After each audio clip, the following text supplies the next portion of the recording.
7, 6, 11, 5, 9 and 20 miles today, 4, 11, 17, 32 the day before. Boots, boots, boots, boots, moving up and down again. There's no discharge in the war. Don't look at what's in front of you. Boots, boots, boots, boots, moving up and down again. Men go mad with watching them. There's no discharge in the war. Count the bullets in the bandoliers. If your eyes drop, they will get atop of you. Boots, boots, boots, boots, moving up and down again. There's no discharge in the war. We can stick out hunger, thirst, and weariness, but not the chronic sight of them. Boots, boots, boots, boots, moving up and down again. There's no discharge in the war. Tain't so bad by day because the company, but night brings long strings of 40,000 million boots, boots, boots, boots, moving up and down again. There's no discharge in the war. I have marched 6 weeks in hell and certify it is not fire, devil's dark or anything but boots, boots, boots, boots, moving up and down again. There's no discharge in the war. Try to think of something different. Oh, my God, keep me from going lunatic. Boots, boots, boots, boots, moving up and down again. There's no discharge in the war.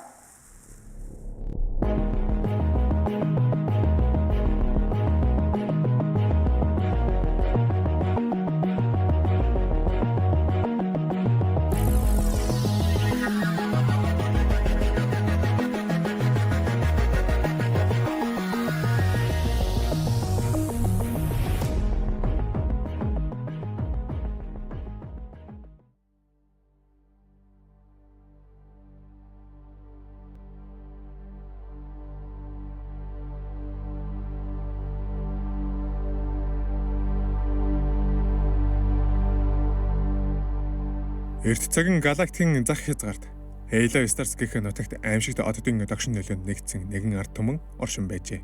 Энэ бол хожим Некронс болон хувирах хувь тавилантай Некронтер хэмээх ард түмэн байсан юм.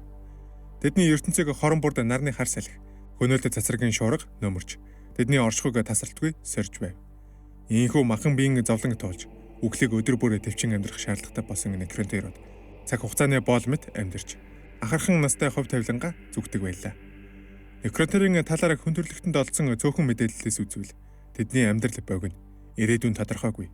Бие нь хорт хавдарт идэгдэн, элдв өвчний шаналлд нэрвэгдсэн байдаг.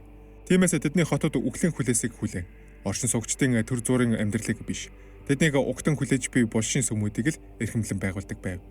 Тэдний нийгэмд амьд хүмүүсийг ердөөл үрд мөх орших бунхан, дорсол хөшөөний сүдэрд хэсэгэн зүр оршин буй төр зургийн зочид хэмээн үздэг байжээ. Гэвч Некронтер ард түмэн завлангаа хүлээн зөвшөөрөхийг хүссэнгүй. Тэд энэ харанхуй хувь тавилангаасаа зугтаж, оддын дундаа шинэ ертөнцүүдэд өөрсдийн гүрнүүдийг байгуулан, төрлөх одог нь хордуулж буй үхлийн туйнанд сангижрахыг хүссэн юм. Стет скрипц болон амьд металлаараа бүрсэн антиметрийн хөдөлгүүртэй удаан хөлөг онгоцнуудаараа тэд хязгааргүй сансрын гүнлүү аялаж, шинэ их газруудыг эзэгнэж эхэлсэн юм. Энэ бүхэн тэдний эзэнт гүрнүүдийг ажмаар тэлж, галактикийн удамд өөрсдийн эзэрхийг ноёрхлыг татах боломж олгов. Некронтерийн угсаа удмын хаант улсуудыг Тирарх хэмээх 3 дээд хааны зөвлөл захирч, түүний тэргүүн нь Silent King байв. Энэ хаан ард олонтойгоо шууд харилцдаггүй. Харин бусад хоёр перонуудаар дамжуулан тушаалаа болгодог байлаа. Silent King-ийн эрх мэдэл удам залах ёстой байдагч. Некронтерийн богиностой байдал нь уг тэтмийг үе өөр угсаатанд шилжихэд хүргэж байв. Некронтерийн сүүлчийн хаанчлалын үед Шарак хаан угсааны Silent King засаглаж байв. Энэ үед тэд сансрын өргөжлөлтийн явцад нэгэн хачирхалтай үлэмж хүчрхэг ард түмтэй учирсан уулт банс байлаа. Тэд Некронтеруудаас хэдэн тэрбум жилээр ахмад галактикийн хязгаарт аль хэдийн өөрсдийн ноёрхлыг тогтоосон байв. Некронтерууд өөрсдийн биологийн хил хязгаарт хүлэгдэн зовж байхад уулт банс хэмээх эртний үлэмж оршихуй эртдээ Эрвэс хөшгөө мөнхийн нууцыг тайлсан байв. Гэвч тэд энэхүү нууцыг Некронторуудтай хуваалцахаас эрс татгалзжээ. Одод өөрсдийн гэрэлд шинэ гариг эрхсүүдийг төрүүлсэн шиг тэрхүү шинээр мэндэлсэн ертөнцүүд эцэстээ материйн хэлбэртэй амьд биетүүдийг бий болгожээ. Харин эдгээр анхны амьд оршихонод урт удаан ховслын явцад ухамсар, оюун ухаантай оршоо болжээ. Орчлон ертөнцийн анхны ухаалаг амьтдын дунд сансар хөтрөгийн хэл хязгаарыг даван тоолж, технологийн хөгжлийн оргил төрсэн хамгийн эртний соёл иргэншил нь Old Ones бөгөөд энэ агуу соёл иргэншлийг өөрсдийг нь бүтээсэн бүх амьд биетүүд дундаас элдарчууд тэднийг хамгийн сайн мэддэг нь байв. Old Ones нь хүйтэн цустай, удаан хөдөлгөөнтэй ч ухаан санааны хувьд туйлын хөгжингүй байжээ. Тэд физик сансар судлалыг төгс эзэмшиж, орчлонгийн хууль зүй тогтолцоог танин мэдсээр өнөө үеийн хүмүүсийн хувьд ижид мэд санагдах технологиудыг бүтээсэн юм. Гүн ухаан болон шинжлэх ухааны талаарх гайхамшигтай мэдлэгтэй тэд ертөнцийн өөр хэмжээсүүдийг судалж, психик гэж нэрлэх хүчийг ашиглан инженерчлэлийн хосгүй бүтээлүүдийг бүтээжээ. Old Ones психикийн гайхамшигтай чадамжтай оршихуунууд байсан бөгөөд warp дахь энергийг янз бүрийн зорилгоор ашиглах чадвартай байв. Тэдний хамгийн том бүтээн байгуулалтын нэг нь уран зайн хязгаарыг үл тоон, ертөнцийн уудамд гэрлийн хурдаас хурдан зорчих боломжтой агшин зургийн хаалгууд буюу warp gates-ийг бий болгосон юм. Эдгээр хаалгууд нь Old Ones-ын колони гаригуудыг холбон, хэмжээшгүй их орон зайг зөвхөн нэг алхмаараа туулах боломжийг олгодог байв. Энэхүү өргөн цар хүрээтэй сүлжээ нь хожим элдарчуудын ашиглах болсон веб сүлжээ буюу web way-тэй төстэй боловч түүнээс хамаагүй илүү хөгжингүй, хүчрхэг байжээ. Old Ones-ны энэхүү хэмжээшгүй их сүлжээгээр дамжуулан өөрсдийн бүтээсэн шинэ амьдралыг ертөнцийн өнцөг болон бүрт түгээн дэлгэрүүлж, амьдралыг дээд зэргээр эрхэмлэж, очсон газар бүртээ шинэ ухаалаг амьдралыг хөгжүүлэн, мянган гарагийг өөрсдийн биологийн болон экологийн стандартын дагуу шинжилэн бүтээж байв. Adeptus Mechanicus-ын зарим судлаачид Old Ones-ны хүн төрөлхтнийг ухамсарт оршихуй болохоос ч өмнө Terra гарагт хүрч түүнийг өөрсдийн хүсэл зорилгоор өөрчилсөн байж магадгүй гэж үздэг. Гэвч энэ үзэл санаа нь ариун сүмийн сургаалын хувьд тэрс үзэлд тооцогддог. Учир нь эзэнт гүрний сургаал ёсоор хүн төрлөخت нь бурхны эзний хааны дүрээр бүтээгдсэн бөгөөд түүний сүнс мянган жилийн өмнө махан биеийг болсон гэж заадаг байна. Old Ones-ын соёл иргэншил 60 сая стандарт жилийн өмнө оргил үедээ хүрсэн гэж үздэг. Тэд галактикийн олон ухаалаг оршоонуудыг бүтээх буюу хөгжүүлэхэд гол үүрэг гүйцэтгсэн бөгөөд үүнд Элдар, Крорк, Слейн, Жокера болон бусад олон төрөл зүйлүүд багтдаг. Харин хүн төрлөختний ховслын явцад Old Ones-ын нөлөө байсан хэсэг нь одоо хүртэл тодорхойгүй хэвээр байна. Old Ones-ын warp технологи, орон зайн хаалга хөшгөө мөнхийн бит байдал нь Некронтерийн дунд асар их атархал, уур хилэн төрүүлв. Тэдний төрлөх одны хараалт мэдих хөнөөл цацраг мах цусыг нийдэж байхад Old Ones бүхэл бүтэн ертөнцийг захирж мөнхийн оршихуйг эдэлж байгаа нь төвчгийн аргагүй санагдчихэ. Гэвч Некронтеруудын дунд зөвхөн гадаад дайсантай сөрөлтгөөс гадна дотоодын задарлын гал дүрлэж байлаа. Тэдний хаант усод өөрсдийн хов заяаг хөтлөхийг хүсэж улмаар тусгай технологийн дан War of Secession эхэлсэн юм. Нэгдсэн хүчрхэг эзэнт гүрний хэсэг хэсгээрээ задарч эрх чөлөөний төлөө хатуу ширүү тэмцэл өрнөж байв. Хэрв энэ дан хэсэг хугацаанд үргэлжилсэн бол Некронторууд өөрсдөө устгах байсан биз. Тэдний хүчрхэг гүрэн туйлдж улс бүр өөрийн тусгаар байдлыг тунхаглахыг хүсэж байлаа. Гэвч энэ цаг мөчөд Террак удирдагчид нэгэн чухал шийдвэр гаргажээ. Тэдний ард түмнийг зөвхөн гадны нэгэн аимшигт дайсан л нэгтгэж чадах байв. Тиймээс Silent King Некронтеруудын мөнхийн атархлын шалтгаан болсон Old Ones-ын эсрэг дайн зарлаж бүх хаан тусуудыг дахин нэгтгэхийг уриалав. Тэрээр уруугч салан тусгаарлахыг хүссэн бүх хаан тусуудыг өршөөж хэрв тэд энэхүү дайнд нэгдэх аваас эрх чөлөө ялалт мөнхийн амьдралыг амласан юм. Энэ уриалга салан тусгаарлахыг хүссэн удирдагчдын хувьд амтд өгөөш байлаа. Ингэснээр тусгаар технологийн дайнууд зогсож оронд нь Тэнгэрийн дайн War in Heaven гэх галактикийн түүхэнд урд өмнө байгаагүй агуу тулаан эхэлсэн юм. Old Ones болон Некронтеруудын хооронд өрнсөн аимшигтай хожим Элдер домогт War in Heaven хэмээн нэрлэгдсэн үйл явдал нь бие даасан нэг номын сэдв болохоос өргөн цар хүрээтэй юм. Гэсэн хэдий ч Некронтерууд ялд байгуулж чадаагүй. Тэдний дэвшилт технологиг Old Ones-ын Warp Gates-ийн эзэмшил байнга урдаас сөрөн зогсоож тэдний бүх давшилтыг үгүй болгож байв. Эцэст нь Некронтерууд ялагдаж тэд зөвхөн Old Ones-ын галактикийн нойрхолд аюулгүй мэт санагдах өчүүхэн хор хөнөөлтөй хүч төдий болж үлдсэн юм. Тэдний үлдэгдэл нь Halo Stars гэх цацраг туяанд бохирдсан их гариг дээр хаягдан мартагдсан байдалтай үлджээ. Гэвч цаг хугацаа өнгөрхийн хэрээр тэдний хилэн улам гүнзгийрч бусад оюун ухаантай амьдралын хэлбэрүүдэд хязгааргүй өш онзон тээх болж үчирхэг дайснуудаас өшөө авах зорилготой болжээ. Ийхүү тэдний байнгын ялагдал нь Некронтерийн эмзэг эв нэгдлийг ахин боторгож эхлэв.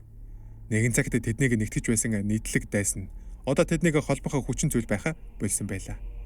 Олон зуун үеийн турш ялтгүй дан хийж амьдэрсэн Некронтерийн зарим хэсэг хэрвээ Терак зөвшөөрсөн бол Олдонстай инхийн гэрээ байгуулах бэлэн болжээ. Энэхүү War of Secession-ы 2 дахь шат эхэлж өмнөхөөсөө илүү өргөн хүрээтэй сүйрэл дагуулсан дайн болж хувирв. Некронтерийн ард түмэн хоорондоо маш их хагард орсон учраас хэрвээ Олдонс хүссэн бол тэднийг бүрэн устгах боломжтой байсан. Терак засаглалын бүрэн уналд нүрлэх аюул толгосон тул гарах гарц эргэлхийж байлаа. Тэдний энэ эрэл хайгуул эцэстээ нэгэн хариуг олсон боловч үүний төлөөс хэмжээшгүй их байсан юм. Шаракхан династигийн Silent King-ийн ноёрхлын үед Китэн хэмэгддэг бурхны хэмжээнд хүрсэн эрчим хүчит оршихуйнууд анхудаа Некронтерд гайхамшиг авч ирсэн юм. Окторгүй анх үүсэн бүрэлдэхүүн тэр агшинд хязгааргүй эрчим хүч орон зай цацагдаж оддын дөлөн дунд асрах хүчний урсгал бий болов. Тэр цаг үед галактикийн гүндэх тоотомшгүй олон шинэ одод дүрлцэн асааж ус төрөгчийн хийгээд анхны элементүүд үйлэн давхцаж таталцлын хүчээр нэгдэж байв. Энэ л агшинд Китэн буюу хожим моддын бурхад хэмээн нэрдэх болсон гачирхалтай агуу хүчрэг оршихуунууд ертөнцийн тавцанд мэнэлсэн юм. Эдгээр оршихуунууд ямар нэгэн биет мах байдгүй. Цэвэр эрчим хүчний хэлбэртэй байлаа. Тэд оддын захилгаас оронзон орны урсгал донд ухаан орж ухамсарт амьд оршинод болон хөгжиж эхэлсэн байна. Анхандаа тэд ухаангүй зүгээр л оддын дөлөн дунд эргэлдэх эрчим хүчний цулгыг бөөгнөл байв. Гэвч цаг хугацаа урилгахын хэрээр тэд оддын эрчим хүчийг өөрсдийн оршин тогтоох хүч болгон хувиргаж эхлэн улмаар оддыг сорж шимгчлэх замаар амьдрах болсон юм. Эхэн үедээ Китэнүүд бие биенээ анзаарч үгүй. Тус усын оддыг шимэн сорсоор байсан бөгөөд зөвхөн өөрсдийн өсөглөн дарж оршин тогтнох л тэдний мөн чанар байв. Гэвч цаг хугацаа өнгөрөхийн хэрээр тэд орчлын ертөнцийн гүнд нүүдэлж шинэ оддыг эдхийг сурч эхэлсэн байна. Ингэх явцдаа тэд нэгнээ мэдэрч харилцаж улмаар тодорхой ухамсарт хүрч хэн нэг нь бусдаас илүү хүчрхэг болохыг хүсэх сэтгэлгээтэй болжээ. Некронтер хэрхэн Китэнүүдтэй анх харилцаа тогтоосон тодорхой бус бөгөөд энэ талаараа олон зөрчилтэй нэг талыг барьсан түүхүүд байдаг. Том World of Solomon-ийн хуучирсан архивууд бичигдсэнээр энэ нь сансаргүй тохиолдолоор үхэж буй одны судалгааны үеэр нэгэн одон орны зоонд Китэнийг сансаргүй илэрсэн явдал байжээ. Харин Elder Black Library-гийн нууцлагдмал өргөнд хадгалагдж буй Book of Mournful Night тэмдэглэснээр Некронтерийн Олдонст чиглэсэн хязгааргүй үзэн ядалт сансрын уудамд цуурайтан Китэнүүдийн анхаарлыг татсан хэмээн өгүүлдэг. Өөр нэгэн их сурвалжид өгүүлснээр Некронтерийн эрдэмтэд эрт үеэс эхлэн однуудад гүнзгий судалгаа хийж өөрсдийг нь нарны хөнөөт цацрагын туяас хамгаалах арга замыг хайж байжээ. Некронтерийн судлаачид галактикийн хамгийн эртний үхэж буй оддын доторх онцгой цахилгаан соронзон хэв маягийг илрүүлсэн байлаа. Эдгээр оддын энергийн төвлөрөл донд Некронтероос ч өмнө Олдоноос ч илүү эртний орчлон ертөнцийн анхдагч гүнд бүрэлдсэн цэвэр эрчим хүчний оршинлууд оршин буйг тэд нээжээ. Некронтер эдгээрийг Олдоносыг унгахаар ашиглаж болох төгс зэвсэг гэж үзжээ. Тэдний үзэж байгаагаар Китэнүүд бол Некронтеруудын эртнээс шүтэж ирсэн үхлийн бурхны үр сад байлаа. Эдгээр оддын хэвлэгээс мэндэлсэн оршихуунуудын хүч бол гайхалтай. Оддын цэвэр эрчим хүч өөрөө амьсан мэт байв. Некронтер тэднийг өөрсдийн хэлээр Китэн буюу оддын бурхан хэмээн нэрлэжээ. Китэн бүхэл бүтэн гаригуудаас ч өргөн уудам орон зайд тархан оршиж тэдний ухамсар нь хүн төрхтөнд ойлгохын аргагүй хэмжээд хязгааргүй байв. Некронтерийн зарим нь Китэний ивэлийг хүртэхээр чармаж тэдэнд зориулан физик бие бүхий үйл явцыг гардан гүйцэтгсэн байдаг. Учир нь ийм сарниж оршдог оюун ухаан нь биет ертөнцийг ойлгохын тулд тодорхой материалын хэлбэрээр өөрсдийгөө илэрхийлэх шаардлагатай байлаа. Энэхүү Некронтер өөрсдийн колони хөлгүүдийг бүрхэж байсан Некродермис хэмээх амьд металлыг ашиглан Китэний хувьд бие махбодыг бүтээжээ. Ингээд Китэнүүд Некронтерийн хагас мартагдсан бурхтын төр төрхийг өөрсдийн биет хэлбэр болгон авч үнэн сэтлээ хурамж хөлцөнгөө байдлын халхавчин дор нуун дадлжээ. Некронтерийн бүтээсэн Некродермис биеийн дотор хэмжээшгүй хүчийг шахан агуулхад Китэний бодит хүч анхудаа бүрэн илэрхийлэгдэв. Тэд ухамсараа төвлөрүүлж шинэ биет оршихын талаар ойлголтоо гүнзгийрүүлэхийн хэрээр материалыг оршихын олон таашаалыг ойлгож эхэлжээ. Некронтерийн физик биенээс ялгарч бай цахилгаан соронзон энергийн төвлөрсөн урсгалууд Китэний дотор урд өмнө хизээч мэдэрч байгаагүй шинэ үлсгэлэнг бий болгожээ. Оддын хоосон амтгүй эрчим хүчнээс тэс өөр ханамжтай боловч улам ихэр хүслэн болох таашаалтай цэнгийг тэд анхудаа амталсан юм. Ийхүү Китэнүүдийн нэг нь Silent King Шарахын өмнө гарч иржээ. Тэр бол түүний угсааны сүүлчийн хаан байсан бөгөөд Китэний анхан дүүсийн эрхийн өмнө зүгнэн илгээгдсэн элч байв. Энэ Китэн өөрийн төрөл дундаа Мепетрен буюу Deceiver нэрээр алдарсан бөгөөд тэрээр санаатаагаар уран тэрслэх араншинтай оршинлүүлээ. Гэвч Silent King Энэ гитээний жинхэнэ мөн чанарыг үл мэдэж түүнийг сонсохыг зөвшөөрөв. Десевр өөрийн хуучны дайсан болох Old Ones-тай өрнөсөн эртний дайны талаар өгүүлв. Энэ дай бол Некронтер мэдлэгээс ч өмнө өрнөсөн. Эцэст нь гитэнүүд ялагдсан тулаан байв. Тэрээр дайн дуусны дараа Old Ones-ын өшөө авалтаас эмээсэн гитэнүүд өөрсдөө нууцлан далдагдсан тухай ярив. Гэвч тэд хизээ нэгэн өдөр ихтгэл холбоотнууд олж Old Ones-ыг эцэст нь хариуцлага хүлээлгэх мөч ирнэ хэмээн найзаар байжээ.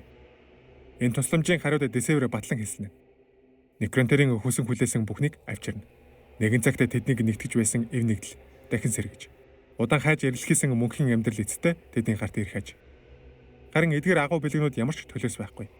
Эдгээр нь зөвхөн үнцэнтэй холбоотнууд тайлах хишиг хэмээн Десевр мэдэгдэв.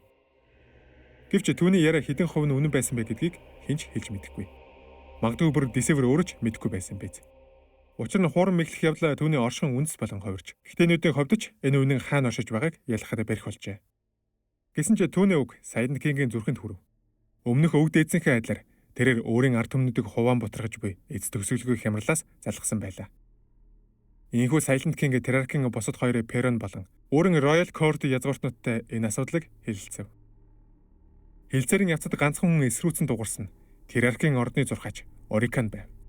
Тэрээр Некронтер болон гитээний холбоо нь тэдний ард түмнийг дахин мандуулж үлэмжих хүч чадлыг авчрах боловч эцэстээ Некронтерийн сүнсийг үрд мөхөх болно хэмээн зөгнөв.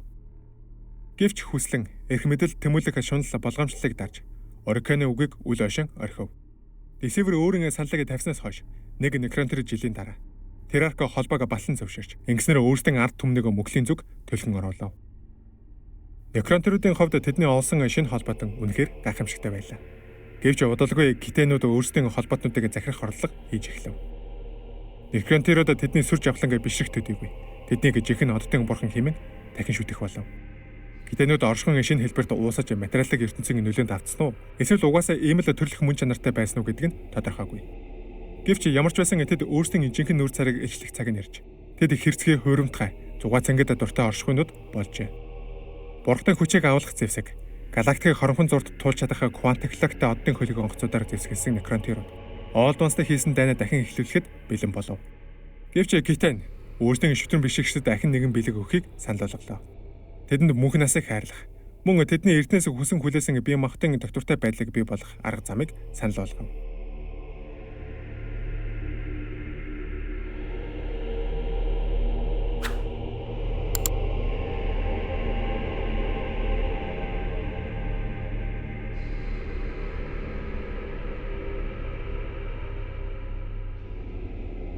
Ийхүү Некронтер саналыг хүлээн зөвшөөрмөгц. Оддын бурхад мөнх насны жинхэнэ хэлбэрийг илчилж, агуу биотрансференсийн үйл явцыг эхлүүллээ.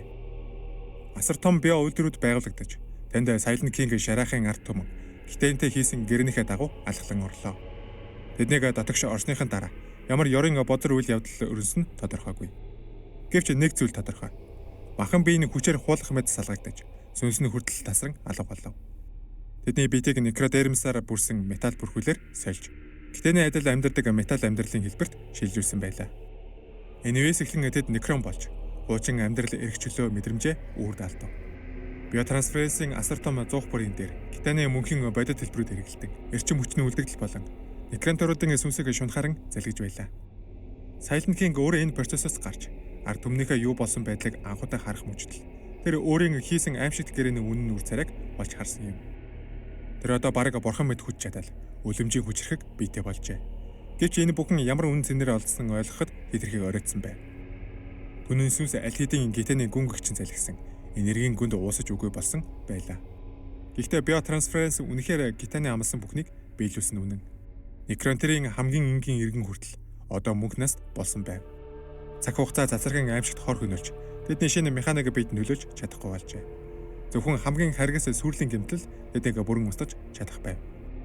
Биотрансференсийн явцад Некрон бүрийн оюун ухаанд ингрематик удирдлагын протокол суулгагдсан. Шарахад ард түмнээс тууштай захирах хүчийг өгсөн юм. Эхэнтэй Silent King үнийг баяртайгаар хүлээн авчээ. Энэ нь олон жил үргэлжилсэн Некронтерийн эзэнт гүрнийг залгисан эмх замраагүй байдал. Бутарлынхын дараа угсаатныхын хувьд аврал мэд санагдж байв. Одоо бүх некронууд түүний тушаалаар хөдөлдөг болж тэрхүү аимшигт хэлцээрийн үргийг биелүүлэх цаг ирсэн байлаа. Бүхэл бүтэн угсааны сүнсийг ховдоглон залгиснаар урд хожид байгаагүйгээр хүчрэгдсэн гитэнүүд одоо юугаарч зогсоохын аргагүй болсон байлаа. Тэдний сүүдэрт мөнхийн амьд металл, дайчдын арин болох некронуудын эц төгсөлгийг леганууд алхаж, олдвансан хов заяа бүрмөсөн балархан тодорхой болов. Хуучин некронтераас зөвхөн ганц зүйл л үлдсэн байлаа. Орчлын ертөнцийн дахь бусад амьд биетэд төрсөн хязгааргүйх үзэн эдэлт юм. Том шибүдэ хөөргөж, некронуудын мөнхийн легонуудыг галактикийн гүн рүү довтлон орлоо. Тэдний мөрөөр одод унтарч, гаригуд үнс болж байв. Олдвансуудын варпыг захирах хүч одоо Китаануудын бодит ертөнцийн дахь нэрхлэр сөргүүлэн тавигдсан бөгөөд некронуудын эртний дайснууд сансар огтргуу даяар өрнсөн аллагын шуурганд хяар цогтгож байлаа. Тэнгэрийн дайны сүүлчийн үе шатууд үргэлжлэж байх зур Silent King шарааха төвчөртэй хүлээсээр байлаа. Тэрээр Китаануудын хүч хамгийн эмзэг зэгт хүрэх мөчийг андахгүй ажиглаж байв. Эдгээр мөнх настай некронуудын бүхий л армиг тэр удирдах байсан ч Китаануудын оргил үед тэдэнтэй шууд зөргөлдөх нь боломжгүй хэрэг байлаа. Хэрв тэр тийм алхам хийж амжилтанд хүрсэн ч гэсэн некронууд Олдвансууд болон тэдний улаан бүр хүчрхэж байсан холбоотон дайчдын эсрэг ганцаараа дайдах шаардлагатай болох байв. Тийм учраас Олдвансууд бүрэн устгагдсан хойно л Китаануудтай тооцоо хийх цаг ирэх ёстой байлаа. Эцэст нь Китаанууд агуу дайнд ялд байгуулсан мөчид тэдний ялалт тун богинохон үргэлжилсэн юм. Нэгэнд үзэн ядаж байсан дайснаа бүрэн дарж ялтын баяраа тэмдэглэж байсан Китаанууд өөрсдөө цуцлж ядарсан байлаа. Энэ мөчийг хүлээн суусан Silent King эцэст нь некронуудыг бослог гаргахад хөтлөв.